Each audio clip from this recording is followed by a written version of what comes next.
Kumusta kaibigan? Ang kwento nating itatampok ngayon ay ang napakagandang pelikulang The Dawns Here Are Quiet.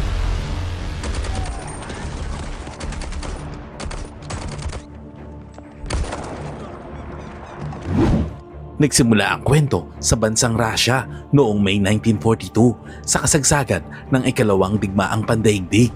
Sa panahong iyon, matinding lumalaban ang puwersang Soviet laban sa Germany. Sa silangang bahagi, walang tigil na binobomba ng mga kaalyado ang mga posisyon ng Aleman araw at gabi at tila walang pahinga ang pag-atake. Samantala sa kanluran, patuloy pa ring napapalibutan ang lungsod ng Leningrad at buong tapang na ipinagtatanggol ng mga sundalong Soviet ang kanilang teritoryo. Sa malayong bahagi ng Soviet Line Defense, matatagpuan ang isang maliit na nayon na tinatawag na Vasko, isang lugar na tila payapa at malayo sa ingay at gulo ng digmaan, at dito namumuhay ng normal ang mga tao. May mga nagbubukid, nagluluto at abala sa pang-araw-araw na gawain sa kanilang mga tahanan. Ngunit sa kabila ng katahimikan, nagsisilbi rin ang lugar na ito bilang hintuan at lihim na himpilan ng isang unit ng anti-aircraft ng mga Soviet. Isang araw, dumating ang isang grupo ng mga sundalong Soviet sa nayon. Mainit silang sinalubong ng mga kababaihan sa lugar. Nagsalo-salo sila sa pagkain, nagdiwang at uminom hanggang sa malasing. Ngunit unti-unting nagbago ang masayang samahan nang magsimulang magselos ang isang sundalo dahil nakita niya na nililigawan ng kanyang kaibigan ang babaeng kanyang nagugustuhan.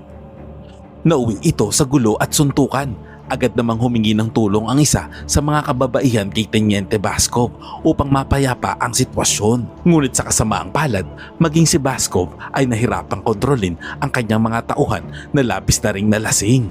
Dahil dito, siya ay pinatawag ng kanyang nakatataas. Sa harap ng kanyang superior, tuloy ang inamin ni Baskov na hindi niya kayang disiplinahin ang mga sundalong mahilig uminom at magpasimula ng gulo. Pagkatapos ay humiling siya na mapalitan ang kanyang mga tauhan ng mga sundalong mas maayos ang asal at hindi lulong sa alak. Inaprubahan ang kanyang kahilingan at agad na inilipat sa ibang lugar ang mga dating sundalo. Dahil dito, naiwan si Baskov ng mag-isang nagbabantay sa nayon. Makalipas ang 2 araw, isang babae mula sa nayon ang nagbalita na dumating na ang mga bagong sundalo. Agad na lumabas si Baskov upang salubungin ang mga ito. Ngunit labis ang kanyang pagkagulat nang makita na puro babae ang dumating na sundalo. Sa kabila ng kanyang pagkabigla, napagtanto niya na ito mismo ang kanyang hiniling, mga sundalong hindi mahilig uminom at hindi gumagawa ng gulo. Kaagad niya namang inutusan ng mga ito na magtayo ng pansamantalang kampo sa loob ng isang lumang bodega na gawa sa kahoy. Habang abala ang lahat, napansin ni Vaskov ang isang tahimik na babaeng sundalo na nagngangalang Lisa. Dahil sa kanyang kuryosidad, tinanong niya ito kung saan siya nagmula. Tipid namang sumagot si Lisa at sinabing galing siya sa bayan ng Siberia. Isang sagot na lalo pang nakapagpahanga kay Vaskov dahil napakalayo ng pinanggalingan nito. Hindi nagtagal, isang senior soldier na nagngangalang Nova ang nagtanong kung nasaan ang banyo. Ang problema, wala pang ganoong pasilidad sa lugar kaya kailangan muna nila itong itayo. Dahil dito, umalis si Vaskov kasama ang isang babae mula sa bayan upang pag-usapan ng bagay na iyon. Samantala, ang mga babaeng sundalo na naiwan ay palihim na nagsimulang magmasid at magka-interes kay Vaskov.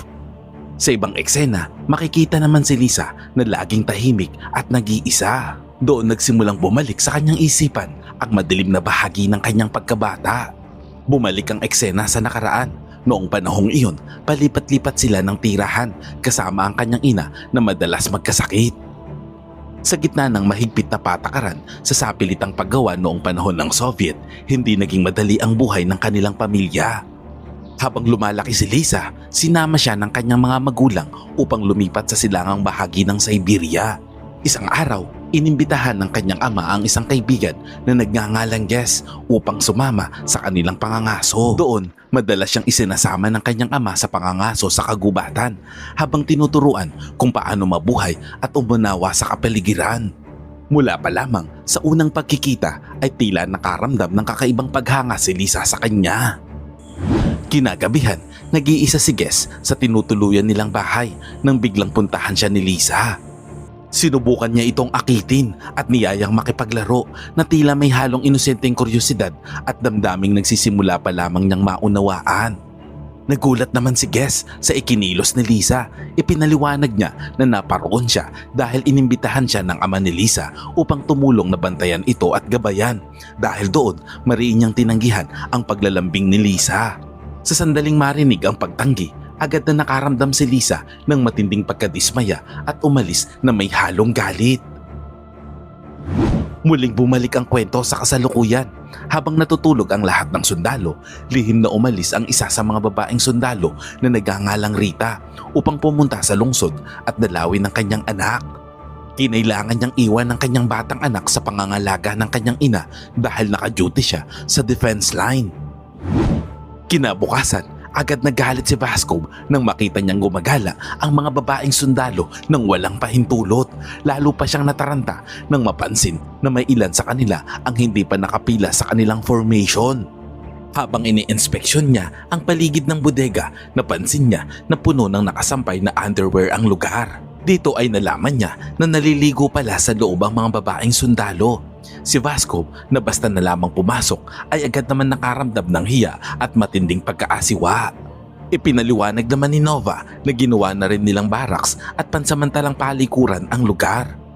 Nang marinig iyon, lalo pang nainis si Vasco at maringi giniit na kailangang sumunod ang lahat sa mga alituntunin at hindi maaaring kumilos ayon lamang sa sarili nilang kagustuhan. Pagkatapos, si Vasco na bakas pa rin ng inis ay nagpatuloy sa kanyang gawain ng pagpuputol ng kahoy. Habang abala, unti-unting bumalik sa kanyang isipan ang mga alaala ng nakaraan na humubog sa kanya bilang isang mahigpit at disiplinadong tao. Noong siya ay 32 taong gulang, may asawa na si Vasco at may isang sanggol na anak na lalaki. Ngunit hindi nagtagal, kinailangan niyang sumabak sa Winter War sa rehiyon ng Sordavala. Noong December 1931, nasugatan siya dahil sa pagsabog ng bomba at kinailangang gamutin sa ospital. Kasabay nito, nakatanggap siya ng masakit na balita na ang kanyang asawa ay nagtataksil sa kanya at tuluyan ng umalis kasama ang ibang lalaki. Sa huli, napilitan si Vasco na hiwalayan ang kanyang asawa. Ipinadala niya ang kanyang maliit na anak sa isang ampunan, ngunit makalipas lamang ang isang taon, pumanaw din ang bata. Sunod-sunod na pagkawala ang nag-iwan ng malalim na sugat sa kanyang pagkatao na siyang humubog sa kanya upang maging isang taong matigas at sarado ang damdamin. Hanggang sa kasalukuyan, kilala siya bilang isang leader na napakahigpit at hindi nagpapalampas ng kahit na pinakamaliit na pagkakamali. Bumalik ang eksena sa kasalukuyan. Makikita na abala si Vasco sa kanyang pangkaraniwang gawain nang biglang tumunog ang emergency bell. Pinatunog ito ng mga babaeng sundalo dahil may namataan silang paparating na sasakyang panghimpapawid ng mga Aleman. Agad na naging alerto ang lahat. Nagsanib, kumuha ng mga binoculars at naghanda para sa pagpapaputok ng mga mortar. Ngunit sa kabila ng kanilang pagsisikap ay hindi nila tinamaan ng target. Agad na gumanti ang eroplano ng mga Aleman. Sa lakas ng pag-atake mula sa himpapawid, ilang babaeng sundalo ang nasawi sa mismong lugar. Si Vasco na nahuli sa pagdating ay mabilis na tumulong sa paglikas ng mga sugatan. Samantala, ipinagpatuloy ng iba ang pag-atake hanggang sa tuluyan nilang mapabagsak ang eroplano. Nakalundag naman ang piloto nito gamit ang parachute. Nang handa ng barilin ng mga babae ang piloto, agad silang pinigilan ni Vasco. Para sa kanya, maaari pa itong maging mahalagang mapagkukunan ng impormasyon. Ngunit dala ng matinding emosyon at kaguluhan ng sitwasyon, hindi na nakinig ang mga sundalo at pinaputukan pa rin nila ang piloto hanggang sa ito ay mamatay. Dahil dito, labis na nagalit si Vasco at nagbanta ng mabigat na parusa. Ang kanyang matitinding salita ay nagbalik sa alaala ni Rita ng kanyang nakaraan. Nag-flashback ang kwento sa taong 1941. Noong panahong iyon, sinundan ni Rita ang kanyang asawa na naitalaga upang magbantay sa isang nayon. Isa ring sundalo ang kanyang asawa at namuhay sila ng payapa sa lugar hanggang sa sila ay nagkaroon ng anak. Ngunit ilang buwan lamang matapos siyang manganak, bigla na lang sinalakay ng napakaraming tropang Aleman ang bayan. Libo-libong sundalo ang dumating, winasak ang mga bahay at walang awang pinaslang ang mga sibilyan. Makikitang pilit na tumatakas si Rita habang buhat ang kanyang sanggol.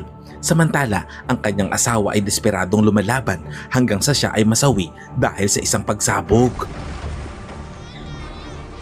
Wala nang nagawa si Rita kundi umiyak habang nasasaksihan ang lahat, ngunit sa kabila ng sakit, kinailangan niyang magpatuloy sa pagtakbo upang mailigtas ang kanyang anak.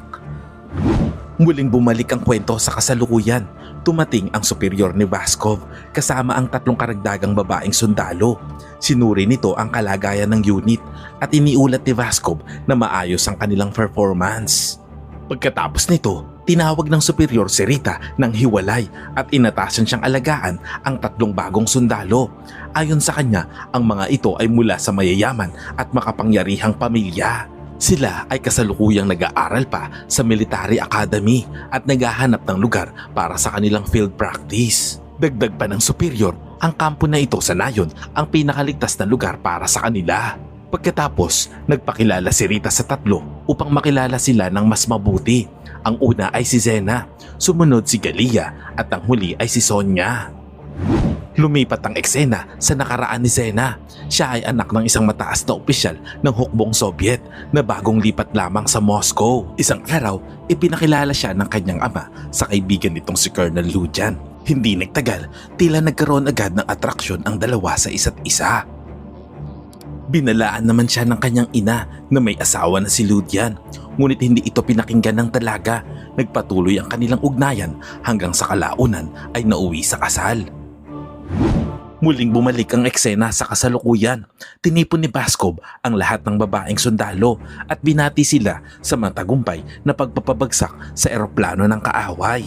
Bilang gantimpala, binigyan niya ang mga ito ng kaunting kalayaan upang makapagpahinga at gumawa ng sariling gawain. Agad namang sinamantala ng mga babae ang pagkakataon upang magtayo ng simpleng sauna at maligo. Matapos ang paliligo, sila'y nagbihis at nagpahinga. Pagkatapos, humingi ng paumanhin si Zena kay Lisa dahil sa pagbibiro niya tungkol kay Vaskov. Lumalabas na nabanggit ni Rita na may gusto si Lisa kay Vaskov, kaya't siya ang naging tampulan ng tukso ng iba. Sinabi pa ng kanyang mga kasama na sa katunayan, halos lahat ng babae roon ay may interes kay Vaskov. Nang makita ito ni Rita, agad siyang tumindig upang ipagtanggol si Lisa. Iginiit niya na ang damdamin ng pag-ibig ay hindi dapat ginagawang biro. Dahil dito, uminit ang pagtatalo ng grupo. Mabuti na lamang at mabilis na pinakalma ni Zena ang sitwasyon sa pamamagitan ng biglaang pag-awit na unti-unting nagpagaan sa tensyon sa pagitan nila. Ang kanyang maganda at malinaw na boses ay nagpatigil sa lahat. Sandaling nabalot ng katahimikan ng paligid at ang bawat isa ay tila na hipnotismo sa kanyang pag-awit. Ngunit matapos ang kanta, biglang nagbago ang ekspresyon ni Zena. Naging malungkot at tila nais niyang mapag-isa. Agad siyang nilapitan ng kanyang mga kaibigan at tinanong kung ano ang problema. Doon ay inamin ni Zena na ang kanyang inawit ay muling nagpabalik ng isang madilim na alaala mula sa kanyang nakaraan. Nag-flashback ang kwento sa lungsod ng Tallinn noong August 1941. Noong panahong iyon, ang buong pamilya ni Zena ay dinukot ng mga puwersang Nazi dahil pinaghihinalaan sila na may kaugnayan sa mga matataas na opisyal ng hukbong Soviet. Si Zena ay nakatakas lamang dahil naitago siya ng mga lokal na residente sa malapit, kaya siya ay nakaligtas. Gayunpaman, mula sa kanyang pinagtataguan, nasaksihan pa rin niya ang malagim na massacre na isinagawa ng mga kaaway. Ang buong pamilya niya ay pinatay sa kanyang harapan. Pagkatapos ng trahedyang iyon, nakatakas si Zena at nakarating sa isang base ng Soviet kung saan nakaistasyon ang kanyang asawa na si Lujan. Labis na nagulat si Lujan nang makita ang kalagayan ng kanyang asawa. Simula noon, sinanay si Zena ng pribado upang maging bahagi ng hukbong Soviet. Mula noon, iisa na lamang ang kanyang layunin, ang makamit ang hustisya para sa pagkamatay ng kanyang pamilya. Muling bumalik ang kwento sa kasalukuyan. Makikita si Rita na naglalakad mag-isa sa loob ng kagubatan. Hindi kalayuan sa kanyang kinaroroonan, may isang matandang lalaki na nakasakay sa bisikleta. Saglit itong huminto upang umihi. Ilang sandali pa ang lumipas, biglang sumulpot ang 2 sundalong Nazi. itinutok ang kanilang mga baril at walang hapas na pinatay ang matanda. Narinig ni Rita ang ingay mula sa hindi kalayuan. Dahan-dahan siyang sumilip at nakita ang dalawang kaaway na sundalo sa pinangyarihan. Mabilis siyang nagtago sa siwang ng mga bato habang minamatyagan ang direksyon ng kanilang pag-alis.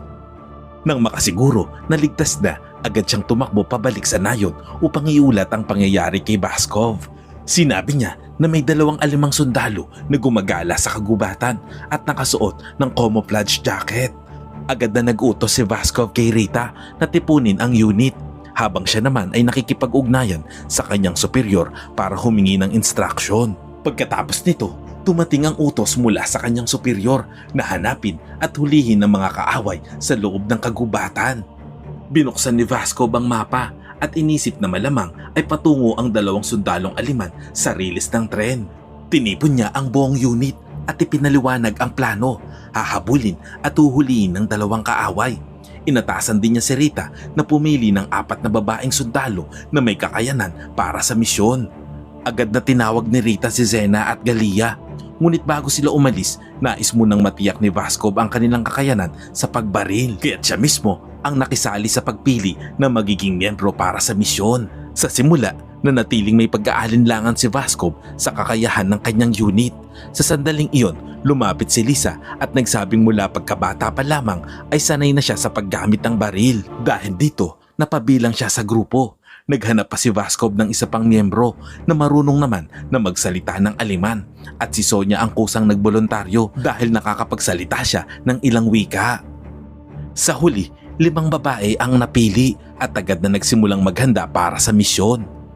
Pansamantalang nainis naman si Vaskov dahil tila hindi sanay ang mga sundalo sa pagsusuot ng field boots dahil nagkasugat at nagkapaltos ang kanilang mga paa.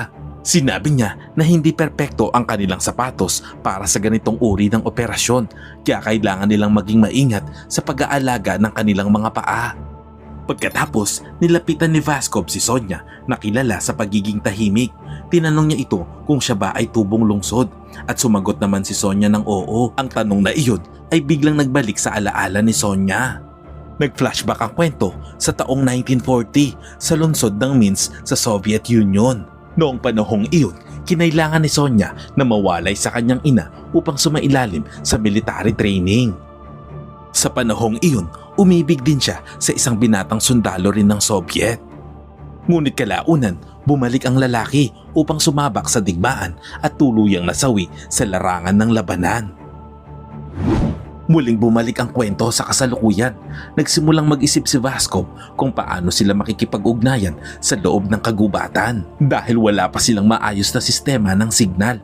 Kaya nagturo siya ng simpleng paraan, isang tunog na kahawig ng huni ng pato upang magsilbing palatandaan sa isa't isa. Pagkatapos nito, nagsimula na silang maglakbay sa loob ng gubat.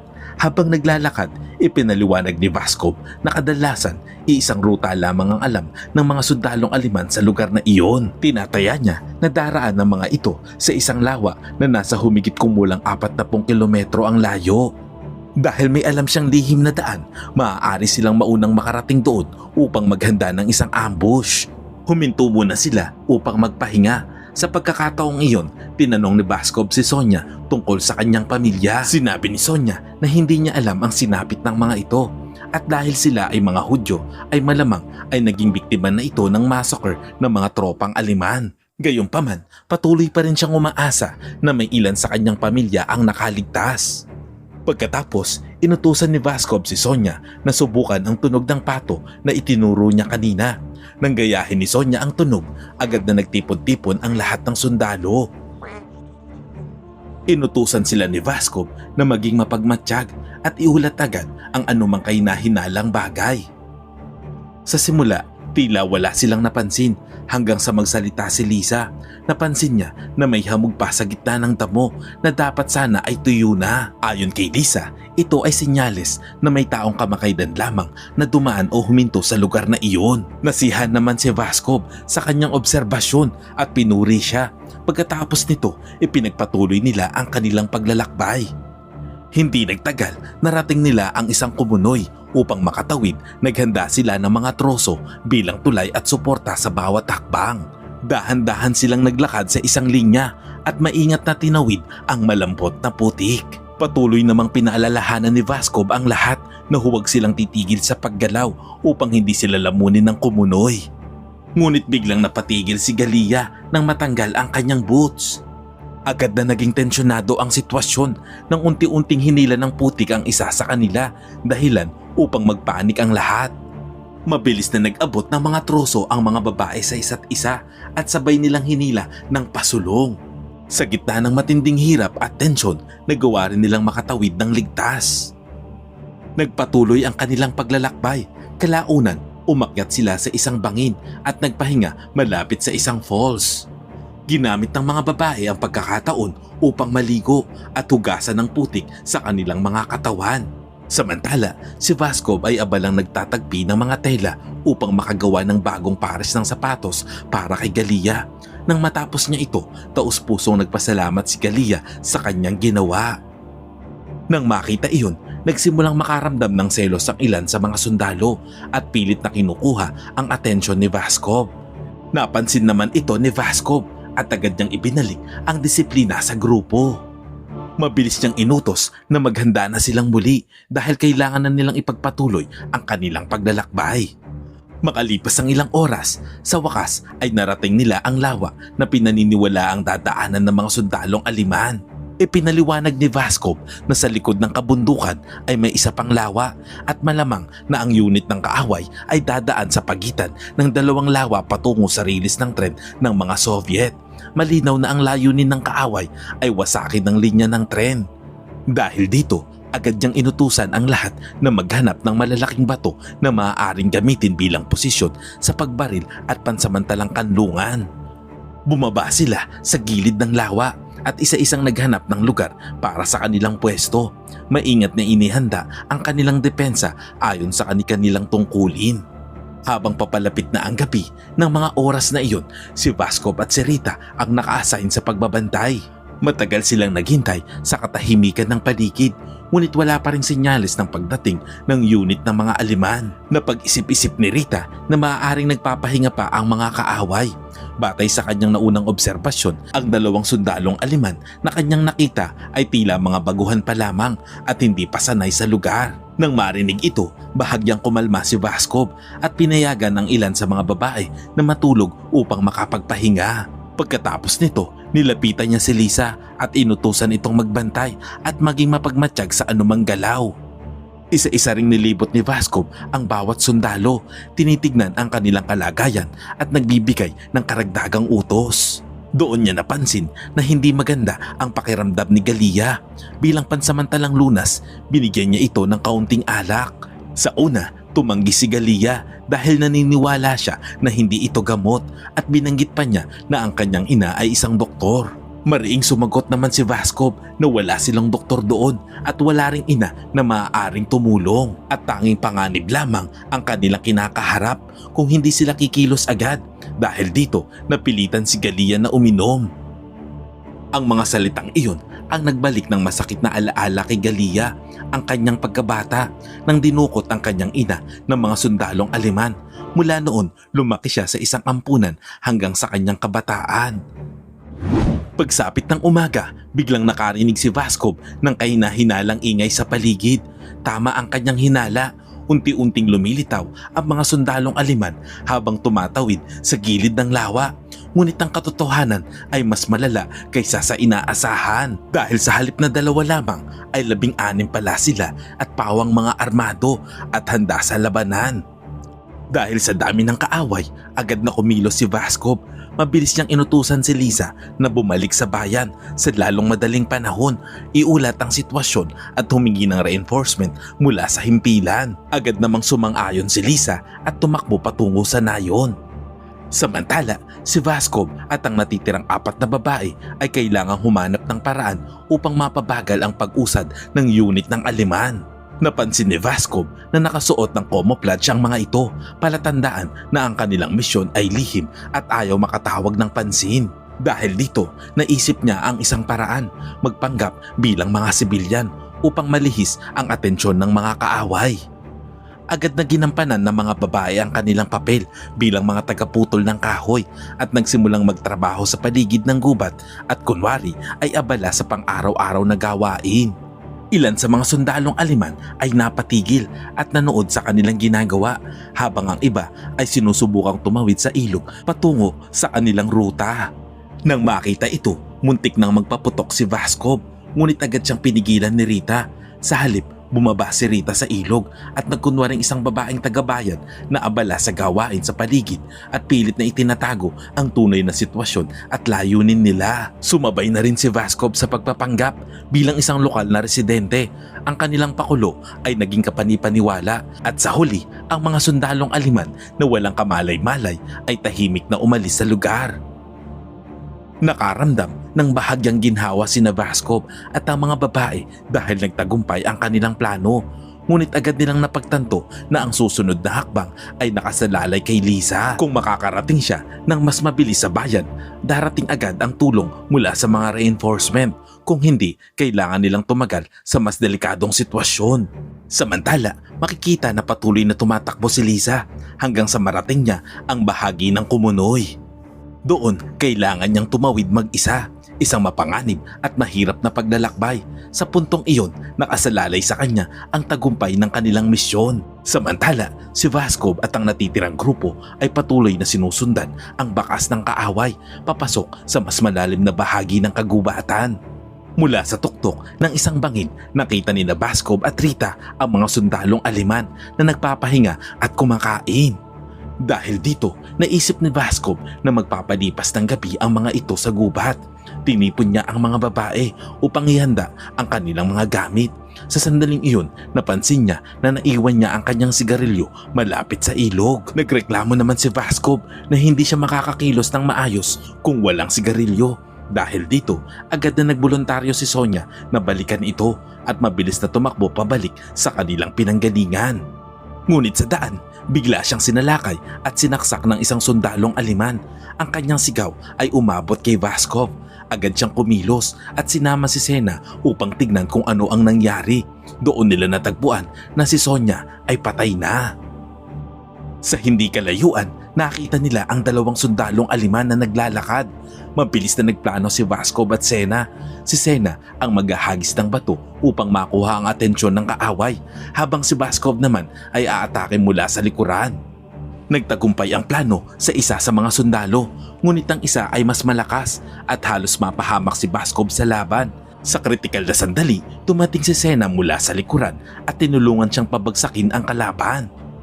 Nakaligtas silang dalawa, ngunit si Sena ay nagsuka dahil hindi pa siya sanay sa ganoong karahas at madugong sitwasyon. Pinakalma naman siya ni Vaskov at sinabi na normal lamang ang kanyang reaksyon kahit na ang veteranong sundalo ay nakakaramdam din ng pagkahilo at pagkalito.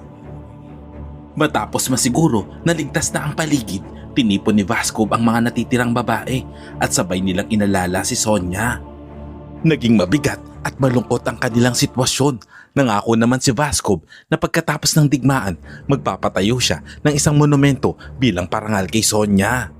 Pagkatapos nito, kinuha niya ang ilang gamit mula sa katawan ni Sonya upang magamit bilang pangsuporta sa kanilang pangangailangan sa emergency. Hindi naman sumang-ayon si Galia at iginiit na dapat ay maayos at may dignidad ang pagtrato sa bangkay.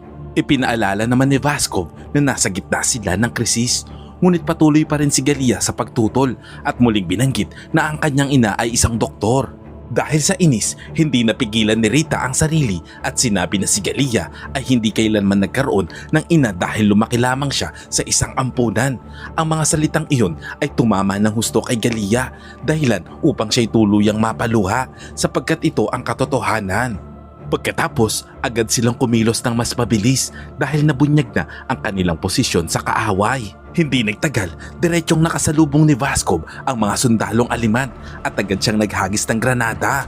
Maraming kalaban ang tinamaan ng pagsabog at sumiklab ang putukan hanggang sa napilitang umatras ang mga Aleman dahil sa matinding pinsala. Pagkatapos ng labanan, napansin ng mga babae na si Galia ay hindi man lamang nagpaputok, Dahil dito, itinuring nila siyang pabigat at mahina sa misyon. Ngunit hindi siya sinermonan ni Vaskov. Sa halip, mahinahon niyang inutusan si Galia na ipagpatuloy ang misyon kasama niya. Nahati sa dalawa ang grupo. Si Vaskov ay sumama kay Galia habang ang iba naman ay nagpatuloy sa kabilang direksyon.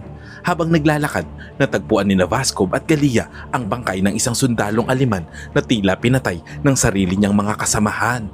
Sinabi ni Vaskov na sa panig ng kaaway, ang mga sundalong itinuturing na pabigat ay maaari ng patayin. Dahil doon, lalong napagtanto ni Galia kung gaano kalupit ang digmaan. Ilang sandali pa, napansin nila ang mga sundalong Aleman na dumaraan. Agad na inutusan ni Vaskov si Galia na magtago. Ligtas sana ang kanilang pwesto. Ngunit sa gitna ng kanyang takot, bigla na lamang tumakbo palabas si Galia habang isinisigaw nito ang pangalan ng kanyang ina. Sa isang iglap, siya ay binaril at agad na nasawi. Mabilis na gumanti ng putok si Vaskov, ngunit napakarami ng kaaway kaya't napilitan siyang umatras habang naghahanap ng ligtas na daan palabas. Nauwi ito sa isang habulan hanggang sa tuluyang tumalon si Vaskov sa latian upang magtago. Mula sa itaas, patuloy siyang pinaputukan ng mga sundalong Aleman. Akala nila ay patay na siya kaya tuluyan na silang umalis. Nang makaalis ang mga kaaway, lumabas na buhay pa rin si Vaskov. Nagawa niyang tawirin ang latian, ngunit pagdating sa kabilang dulo ay nawalan siya ng malay dahil sa matinding pagod. Kinabukasan, nang siya ay magising, nakita niya ang patpat at uniforme ni Lisa na nakatusok sa latian. Doon niya napagtanto na hindi nakatawid si Lisa at malamang ay nalunod na sa maputik na lugar. Umiiyak si Vaskov habang iniisip ang tatlong babaeng kasama niya, mga bata pa at inosente, ngunit napilitang mamatay sa gitna ng digmaan. Pagkatapos nun, mag-isa siyang nagpatuloy, tahimik niyang tinugis sa mga sundalong Aleman isa-isa sa kagubatan. Maya-maya, bumalik siya sa dating tagpuan sa may ilog at muling nakasama sina Zena at Rita.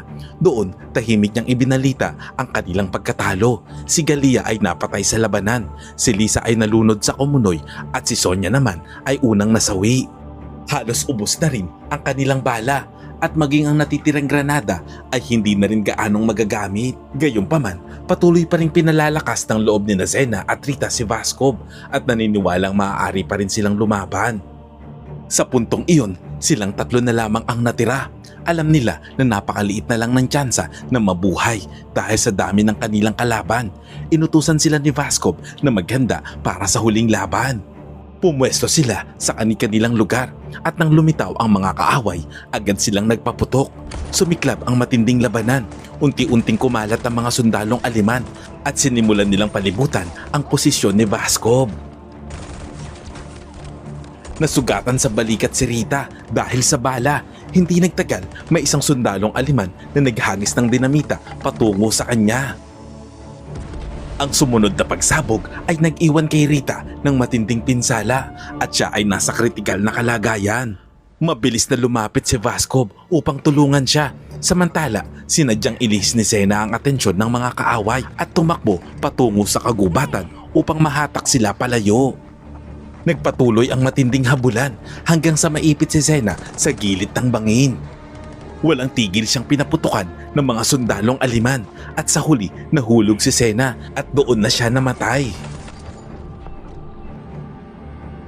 Samantala, malubha ang natamong sugat ni Rita at halos wasak na ang kalahati ng kanyang katawan dahil sa pagsabog. Alam niya na kaunti na lamang ang kanyang oras. Ibinigay naman sa kanya ni Vaskov ang isang baril upang maprotektahan ang kanyang sarili. Habang si Vaskov naman ay pupunta sa bayan upang humingi ng tulong. Sinabi ni Rita na mayroon siyang anak at hiniling na alagaan ito ni Vaskov. Nangako naman si Vaskov na gagawin niya iyon. Ilang hakbang matapos siyang umalis, isang putok ng baril ang kanyang narinig. Lumalabas na pinili ni Rita na tapusin na ang sariling buhay. Nagpatuloy si Vaskov sa paglalakad. Sa gitna ng kagubatan, nakita niya ang isang grupo ng mga sundalong Aleman na nagpapahinga. Nang mawalan sila ng bantay, agad silang sinalakay ni Vaskov at pinaputukan hanggang sa 3 na lamang ang natira na kalaunan ay sumuko na. Binihag ni Vaskov ang mga ito ng buhay at pinilit silang magmarcha patungo sa nayon. Nang marating nila ang ilog, halos mawalan na ng malay si Vaskov dahil sa kanyang mga sugat at matinding pagod. Sa kabutihang palad, dumating ang mga reinforcement ng hukbong Sobyet sa tamang oras at agad silang sumaklolo kay Vaskov. Ilang araw ang nakalipas, kinilala at ginantimpalaan silang lahat para sa kanilang sakripisyo. Ang anak ni Rita ay inampod ng mga taong bayan at tiniyak ang kanyang kaligtasan at kinabukasan. Ngunit hindi pa rito nagtatapos ang tungkulin ni Vaskov. May mga bagong babaeng sundalo na muling ipinadala sa bayan at muli siyang pinagkatiwalaang mamuno para sa kanila. Dahil dito, palagi niyang naaalala ang mga naunang babaeng kasama niya, mga baguhan pa lamang ngunit buong tapang na humarap sa digmaan. Ang moral lesson ng kwentong ito ay dahil sa digmaan ay tumaas ang presyo ng gasolina pero parang baliwala lang sa kanila, I mean sa mga buhaya. Aray ko. Salamat kaibigan at umabot ka sa punto ng video na ito. Anong masasabi mo sa ending ng kwento? Kung nagustuhan mo ito ay pwede ba akong makahingi ng like at pakitype naman sa comment section ang salitang Agnus Project. At kung bago ka naman sa ating munting channel ay pasubscribe naman po bilang suporta at para maipagpatuloy natin ang paghahatid ng magagandang movie recap. Panoorin mo na rin po ang buong movie pag may time ka. Sana'y nagustuhan mo kaibigan ang kwentong ating itinampok. Kung magkagayon ay baka naman pwedeng pakilike ang videong ito at pasubscribe na rin sa aking channel. Kung hindi mo naman ito nagustuhan ay pwede mong pindutin ang dislike button ng 2 beses para makasigurado ka.